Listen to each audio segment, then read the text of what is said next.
नारद शेष महेश विधि आगम निगम पुराण नेति नेति कही जा सुगुण करहि निरंतर गान। गोस्वामी तुलसीदास ने जब रामायण अपनी प्रादेशिक भाषा अवधी में लिखी तो उस पर बहुत विवाद हुआ, परंतु गोस्वामी जी ने अपना फैसला नहीं बदला, क्योंकि उन्हें इस बात का विश्वास था कि रामायण की कहानी आम इंसानों तक पहुंचनी चाहिए, ताकि उसमें जो कर्तव्य, त्याग और प्रेम के आदर्श दिखाए गए हैं, जो ह्यूमन बिहेवियर के आइडियल्स हैं, उनसे एक आम इंसान भी अपने जीवन का मार्गदर्शन पा सके, उसे जिंदगी का सही रास्ता मिल सके। रामायण एक धार्मिक ग्रंथ होने के अलावा एक सांस्कृतिक दस्तावेज है, एक ऐसा कल्चरल डॉक्यूमेंट है जो रंग, नस्ल, मुल्क और जाति की सीमाओं को पार करके आम इंसानों के दिलों पर इतना गहरा असर डालती है कि हर आदमी अपनी रोजमर्रा की जिंदगी में उसकी शिक्षा और तालीम से फायदा उठा सकता है। यही कारण है कि संसार की करीब करीब हर भाषा में इसका अनुवाद हो चुका है। जर्मनी, फ्रांस, इंग्लैंड, रूस, चीन, ईरान, थाईलैंड, इंडोनेशिया आदि देशों में रामायण को उतने आदर मिला है जितना भारत में। रूस में पिछले कई सालों से रामायण का नाटक स्टेज पर खेला जा रहा है। उधर इंडोनेशिया में रामायण वहां की लोक कथा, वहां के फोक आर्ट का एक इंपॉर्टेंट सब्जेक्ट है, बल्कि प्रमुख विषय है। उसका कारण है कि भारत ने दूसरों की धरती पर कब्जा करने के लिए कभी सेनाएं नहीं भेजी, फौजें नहीं भेजी। हमेशा भारत से गए शांति और दोस्ती के दूत, messengers of peace and love, जिन्होंने उनकी धरती पर नहीं, उनके दिलों पर कब्जा कर लिया। उन दूतों के साथ गई भारत के वीरों की कहानियां, उनके एपिक्स, रामायण जैसे महाकाव्य। उसका असर कितना गहरा था, इसका जिक्र करते हुए पंडित जवाहरलाल नेहरू ने अपनी पुस्तक में फ्रांस के एक हिस्टोरियन, एक इतिहासकार मिशेलेट के विचार इस प्रकार उद्धृत किए हैं। जिसे जीवन की अनुभूतियों की प्यास हो, वो इस महाकाव्य रूपी सरोवर के जल से अपनी प्यास बुझाए, जो सागर से भी विशाल है, जिसमें सूर्य का प्रकाश है, जिसमें एक निरंतर शांति, एक अनंत मिठास है। सबसे पहले महर्षि वाल्मीकि ने संस्कृत भाषा में रामायण की रचना की। यावत् स्थास्यन्ति गिर्यः सरितश्च महितले तावत् रामायण कथा लोकेषु प्रचरिष्यति। उसके बाद जब संस्कृत बोलचाल की भाषा नहीं रही, तो कवियों और संतों ने इसे बार बार अपने अपने समय और अपने अपने प्रदेश की भाषा में लिखा। दक्षिण की भाषाओं में रंगनाथ रामायण तेलुगु में लिखी गई।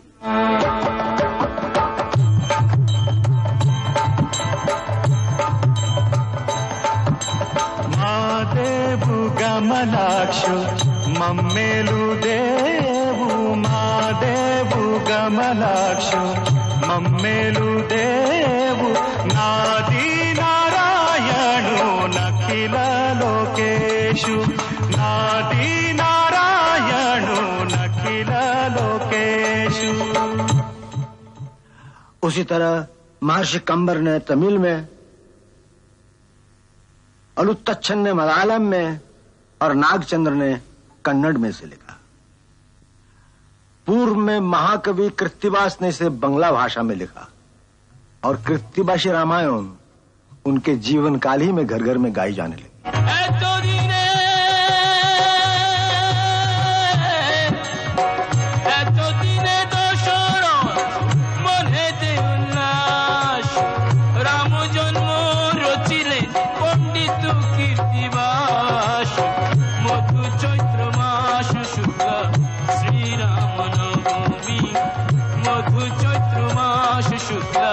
श्री राम नवमी। उसी प्रकार पश्चिमी तट के निकट महाराष्ट्र में संत एकनाथ ने ये गाथा बड़े भावपूर्ण अंदाज में गाई। श्री रामच्युत वृक्ष प्रभा, श्री रामच्युत वृक्ष प्रभा, त्यावरी वाल्मीकि कवि कोकिल, त्यावरी वाल्मीकि कवि कोकिल,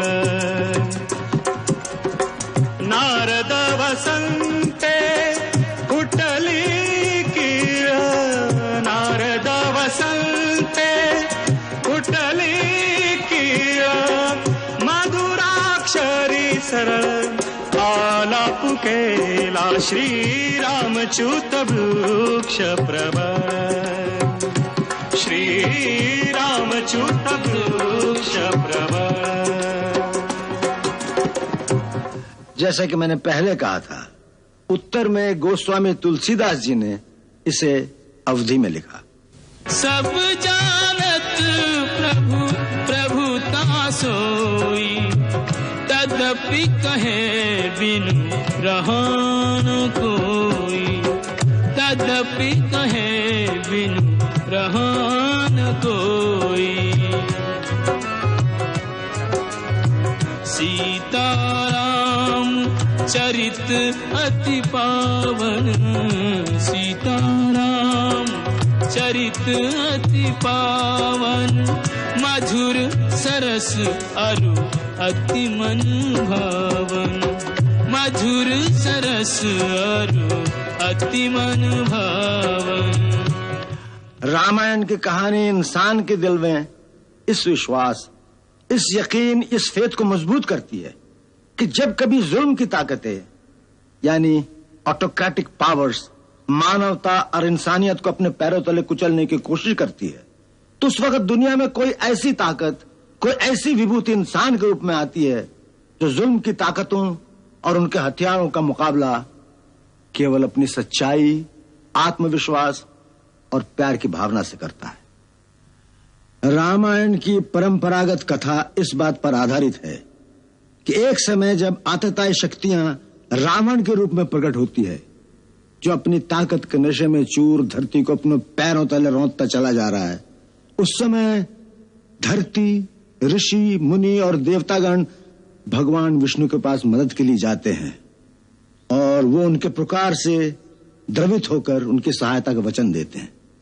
इस कथा से एक इंसान में सच्चाई के रास्ते पर चलने की हिम्मत आती है, क्योंकि उसे विश्वास होता है कि आखिर में हमेशा सच्चाई की जीत होगी और सारे संसार में एक ही नारा गूंजता रहेगा, सत्यमेव जयते, सत्यमेव जयते, सत्यमेव जयते, सत्यमेव जयते। शांताकारं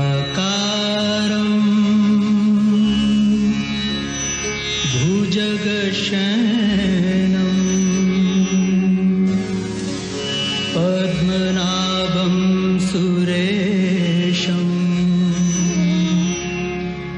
विश्वाधारं गगनसदृशं मेघवर्णं शुभांगम्।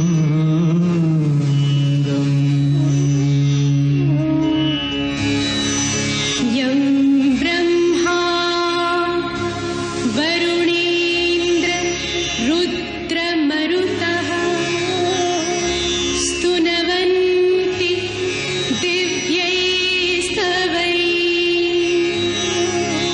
वेदैः साङ्गपदक्रमोऽपि निषदैर्गायन्ति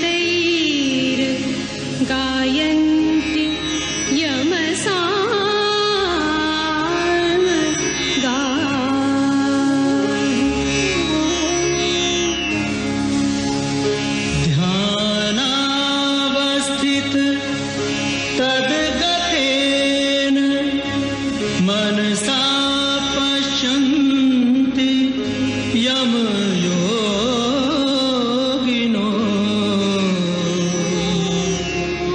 यस्यान्तं न विदुःसुरा सुरगणा।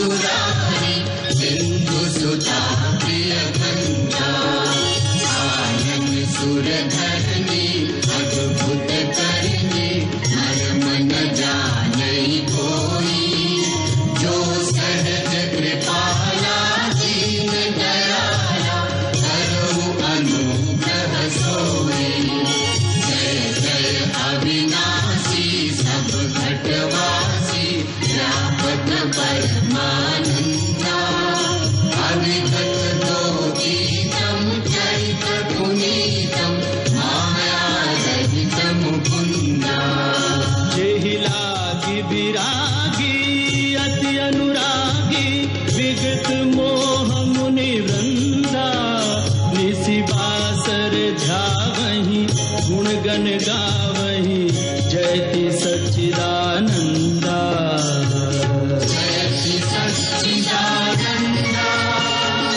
जयति सच्चिदानंदा जयति सच्चिदानंदा।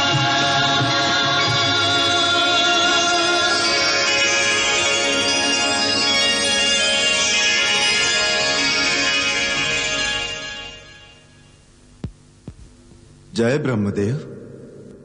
हे सच्चिदानंद, हे सृष्टि पालक, पापी रावण के अत्याचारों से पीड़ित होकर ये पृथ्वी, ऋषि, मुनि, देवता, गंधर्व सब आपकी शरण में आए हैं। इनकी रक्षा कीजिए भगवान, रक्षा कीजिए, रक्षा कीजिए। पृथ्वी पर धर्म और सत्य का नाश हो रहा है प्रभु। पाप की शक्तियां बढ़ रही हैं। राक्षसों का राजा रावण अहंकार के मद में चूर होकर तीनों लोगों को अपने पांव तले रौंदने को तैयार है। देव, दानव, मनुष्य कोई उसका सामना करने की हिम्मत नहीं करता, क्योंकि स्वयं ब्रह्मा और महादेव ने उसे वरदान दिया है कि देव, दानव, नाग, किन्नर, गंधर्व किसी के हाथों से वो मारा नहीं जाएगा। प्रभु, आपकी सृष्टि का भार धारण करना मेरा धर्म है, परंतु जब धर्म की जगह अधर्म का राज होता है तो अधर्म से अनाचार, अनाचार से भ्रष्टाचार और भ्रष्टाचार से अत्याचार की ज्वाला भड़क उठती है। जब अत्याचार इतने बढ़ जाते हैं तो देखिए, पाप की ज्वाला में मेरा शरीर जलने लगता है। प्रभु, मेरी रक्षा कीजिए। पृथ्वी त्राही त्राही कर रही है करुणा निधान। जब वो अभिमानी चलता है तो ऐसा प्रतीत होता है मानो धरती को अपने पैरों तले कुचल रहा हो। असुरों के आतंक से धर्मशील जनता चीत्कार कर रही है। उसके सैनिक लोगों को त्रास दे रहे हैं। राक्षस साधुजनों का खून पी रहे हैं। प्रभु, आज अबलाओं की लाज और मानव की मानवता को बचाने वाला कोई नहीं रहा। आज वो अवस्था आ गई है, यदि कोई धर्म और सत्य के रास्ते पर चलने की कोशिश करे तो वो जीवित नहीं रह सकता। आज हर प्राणी पाप और भ्रष्टाचार के रास्ते पर चलने को विवश किया जा रहा है। जब ऐसी अवस्था आ जाए तो सत्य की रक्षा के लिए किसी महान शक्ति का अवतार लेना आवश्यक हो जाता है। सच्चिदानंद। देवादिदेव प्रणाम। हे सर्वेश्वर, आपने जो कर्म का विधान बनाया है उसके अनुसार जो भी श्रम करेगा, परिश्रम करेगा, तपस्या करेगा, उसे शक्ति अवश्य प्राप्त होगी। उसी विधान को निभाना आपका कर्तव्य है प्रभु। धरती पर जब भी कोई जालिम प्राणी मात्र को अपने चरणों में झुकने पर मजबूर कर देता है तो एक सच्चा इंसान उसके सामने झुकने से इनकार कर देता है, क्योंकि उसे विश्वास होता है कि ऊपर कोई शक्ति है जो उसके साथ न्याय करेगी, उसकी रक्षा करेगी। जिस दिन यह विश्वास टूट जाएगा कि अंत में सच्चाई की जीत होती है, उस दिन कोई धर्म के रास्ते पर नहीं चलेगा। समाज बिखर जाएगा, धरती, सूर्य, चंद्रमा अपना अपना रास्ता बदल देंगे, सृष्टि का सारा क्रम अस्त व्यस्त हो जाएगा। देवगुरु बृहस्पति ठीक कहते हैं प्रभु। यही वो समय है जब ईश्वर का अवतार लेना आवश्यक होता है। त्रिपुरारी, पापी के पाप में ही उसके नाश का बीज छुपा रहता है।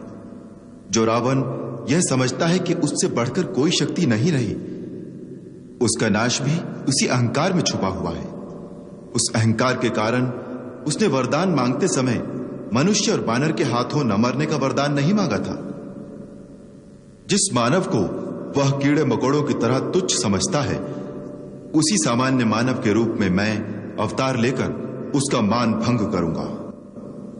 हम अपनी कलाओं सहित अयोध्या नरेश दशरथ के घर में जन्म लेंगे और असुरों के अत्याचारों से पृथ्वी की रक्षा करेंगे, ताकि धरती पर जहां भी लोग सत्य और धर्म का साथ दें, वहां उन्हें एक ही विश्वास हो कि अंत में सच्चाई की जय होगी। सारी सृष्टि में एक ही जय घोष गूंजेगा, सत्यमेव जयते, सत्यमेव जयते, सत्यमेव जयते, सत्यमेव जयते, सत्यमेव जयते, सत्यमेव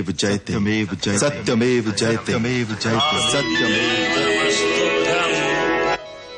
प्रसीद मम भास्कर दिवाकर नमस्तुभ्यं प्रभाकर नमोस्तुते।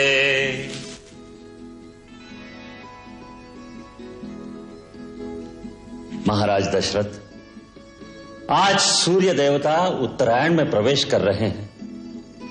यह बड़ा ही पुनीत मुहूर्त है। इस शुभ मुहूर्त में अपने कुल देवता से जो प्रार्थना करोगे वो अवश्य सफल होगी। गुरुदेव, आपके आशीर्वाद से अपार वैभव, सुख, समृद्धि, कीर्ति सब कुछ है, परंतु एक ही कमी है जो हमें व्याकुल किए रहती है। जिस सूर्यवंश में महाराज इक्ष्वाकु, दिलीप, भगीरथ, रघु, हरिश्चंद्र जैसे परम प्रतापी यशस्वी राजा हुए हैं, क्या वो रघुकुल दशरथ के साथ ही समाप्त हो जाएगा?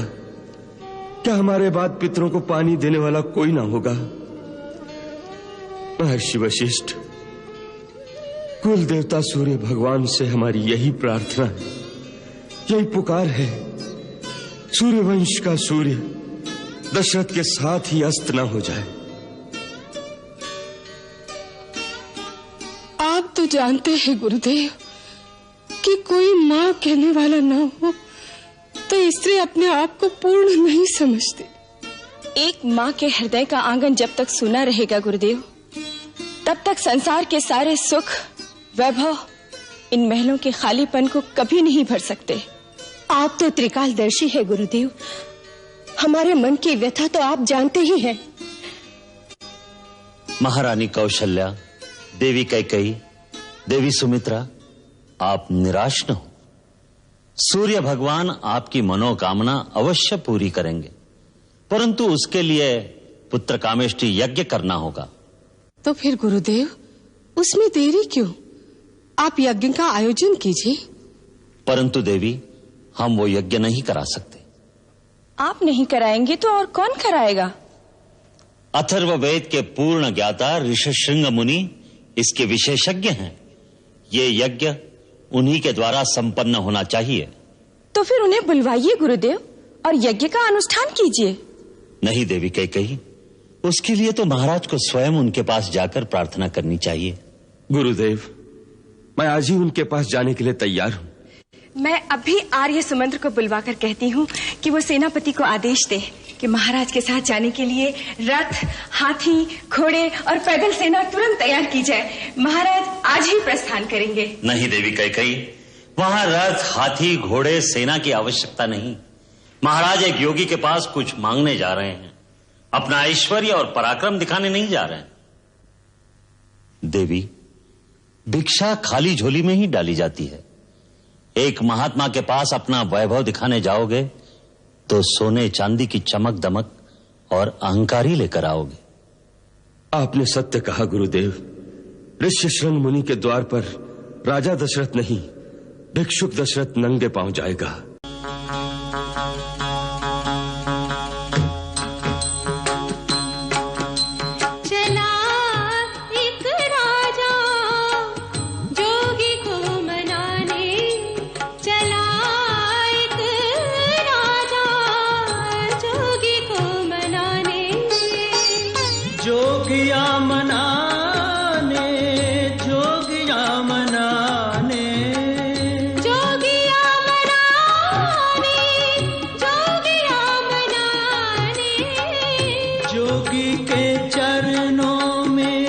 शीश नवाने चला एक राजा जोगी को मनाने।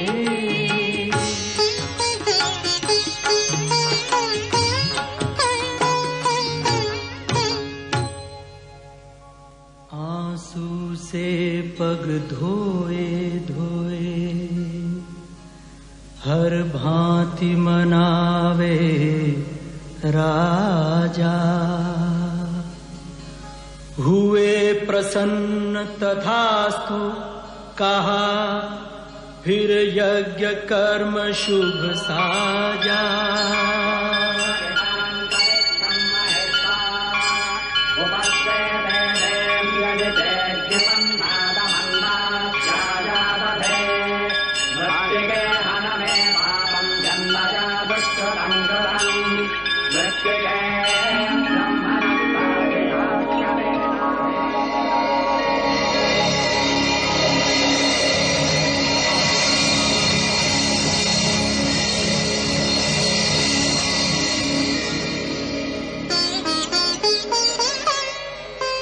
अग्निदेव फिर प्रकट भये एक पात्र खीर का लेकर। पूरन होगी इच्छा तेरी कहा दशरथ को देकर।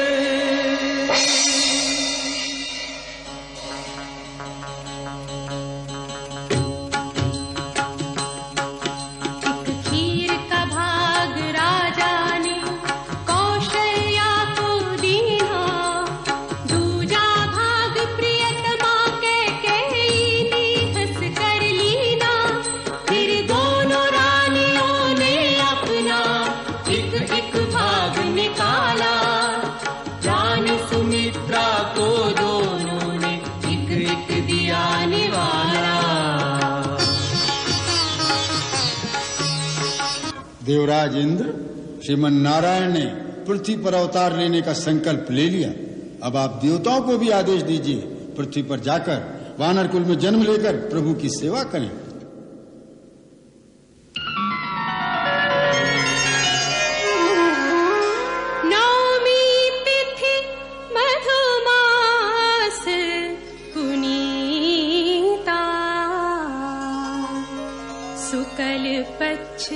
अभिजित हरि प्रीता मध्य दिवस अति शीतना घामा पावन काल लोक विश्रामा।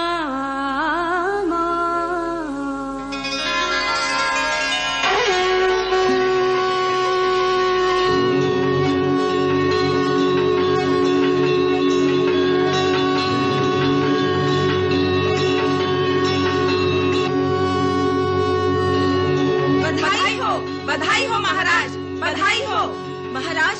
महारानी कौशल्या ने पुत्र को जन्म दिया है। बधाई हो महाराज।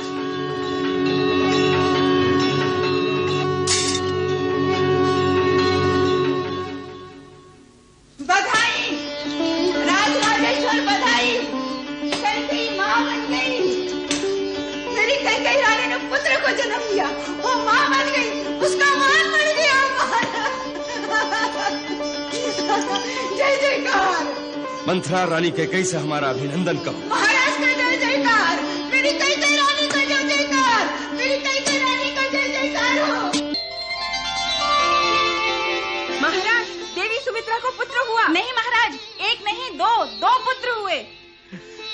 कृपा कृपा सूर्य भगवान।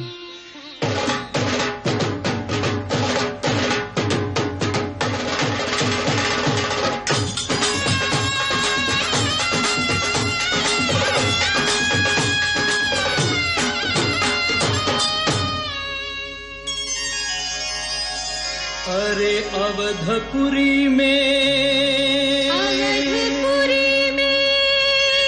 हो बाजे बधैया।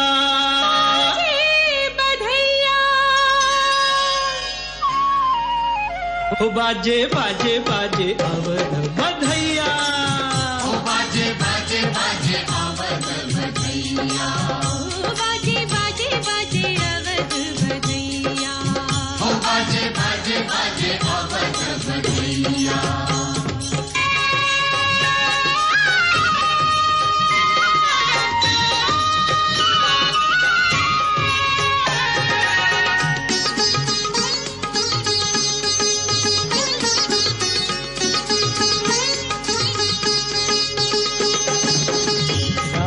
दशरथ मगन है कितने, राजा दशरथ मगन है कितने, मगन है तीनों मैया,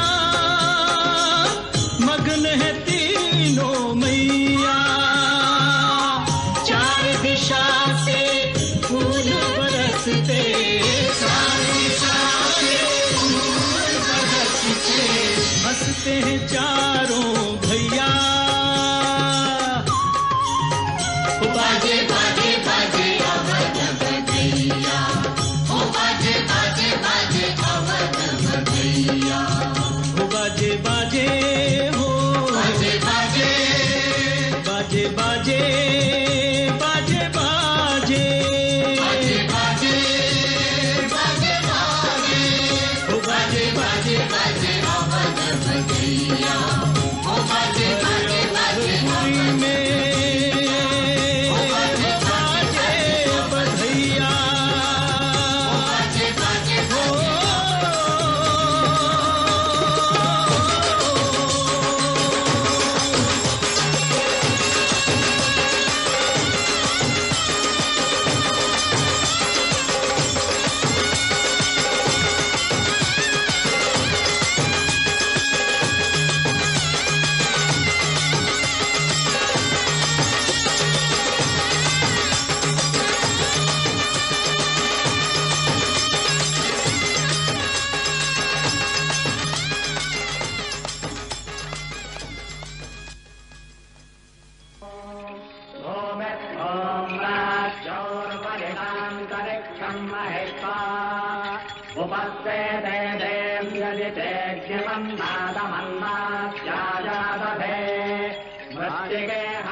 महाराज, अब हम चारों कुमारों का नामकरण करते हैं। कौशल्या नंदन का नाम केवल 2 अक्षर का, किंतु इतना महान कि अनंत ब्रह्मांड उसमें समा जाए। अखिल विश्व को आनंद देने वाले सुखधाम का नाम राम।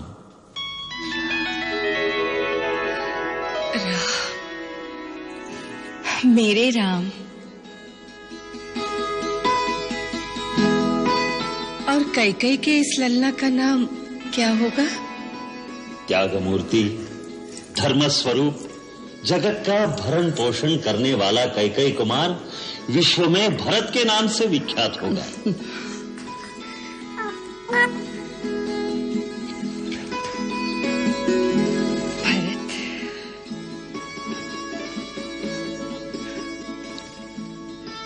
गुरुदेव, सुमित्रा बहन के आंख के तारों का और इन दोनों राजदुलारों का क्या नाम होगा? हम इन्हें क्या कहकर पुकारेंगे? ये समस्त लक्षणों से युक्त है। इसका नाम लक्ष्मण और ये छोटे कुमार। छोटे हैं पर इनके नाम से शत्रु दहल उठेंगे, सो इनका नाम शत्रुघ्न होगा। शत्रुघ्न, राम, भरत, लक्ष्मण, शत्रुघ्न। गुरुदेव, चारों भाइयों की कुंडली में ग्रह नक्षत्र कैसे हैं? क्या पूछना अयोध्यानाथ? चारों पुत्र मानो चारों वेद तत्व उदय हुए हैं तुम्हारे कुल में। कोई दोष, कोई अवरोध, कोई अमंगल है ही नहीं तुम्हारी इन चारों मंगल मूर्तियों में। रघुवंश के सारे राजाओं में सबसे प्रतापी यशस्वी होंगे ये चारों कुमार। एक और योग दृष्टिगोचर हो रहा है। वो क्या है धर्ममूर्ति? वैसे तो चारों भाइयों में भ्रातृ प्रेम युग युग तक बखान किया जाएगा, परंतु विशेष रूप से एक और राम लक्ष्मण की जोड़ी और दूसरी ओर भरत शत्रुघ्न की जोड़ी ऐसी होगी जैसे एक प्राण और दो शरीर। धन्य भाग मेरे दोनों बेटों के अपने बड़े भाइयों की छाया बनकर उनकी सेवा करेंगे।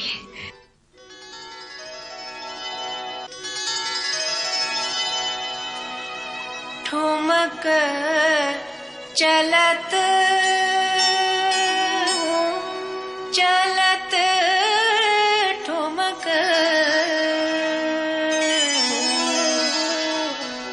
ठुमक चलत रामचंद्र बाजत पैंजनिया। ठुमक चलत रामचंद्र छोटी छोटी बैया तरत धरा पे उठत चलत गिर जावे राम जी। दूध कटोरा उठाए के मटके दूध कटोरा उठाए के मटके कागा को पिलाने जावे राम जी। कागा को पिलाने जावे राम जी। पकड़ पिता की भैया भैया भैया। ठुमक चलत रामचंद्र बाजत पैंजनिया। ठुमक चलत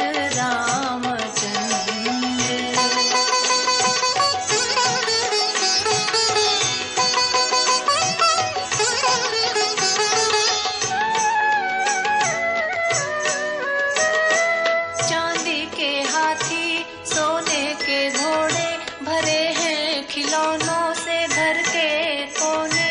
चांद खिलौना मांगे रघुवर चांद खिलौना मांगे रघुवर। भाई नहीं कोई और खिलौने। थाली में पानी भर चंदा उतारे थाली में पानी भर चंदा उतारे। छप छप खेलत राम सलोने। छप छप छप छप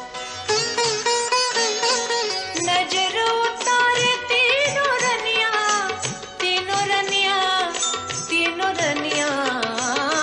ठुमक चलत रामचंद्र बाजत पैंजनिया। ठुमक चलत रामचंद्र। वाह सच्चिदानंद वाह, क्या लीला हो रही है। जय हो प्रभु जय हो। एक किसकी जय जयकार हो रही है नाथ? एक ही तो है हमारे आराध्य श्री राम। वाह, बड़ा मधुर संबंध है आप दोनों का। वो आपकी पूजा करे और आप उनकी। जरा हमें तो कराइए उनके दर्शन। ये कैसी लीला हो रही है। लो देख लो, तुम्हें यहीं दर्शन करा देते।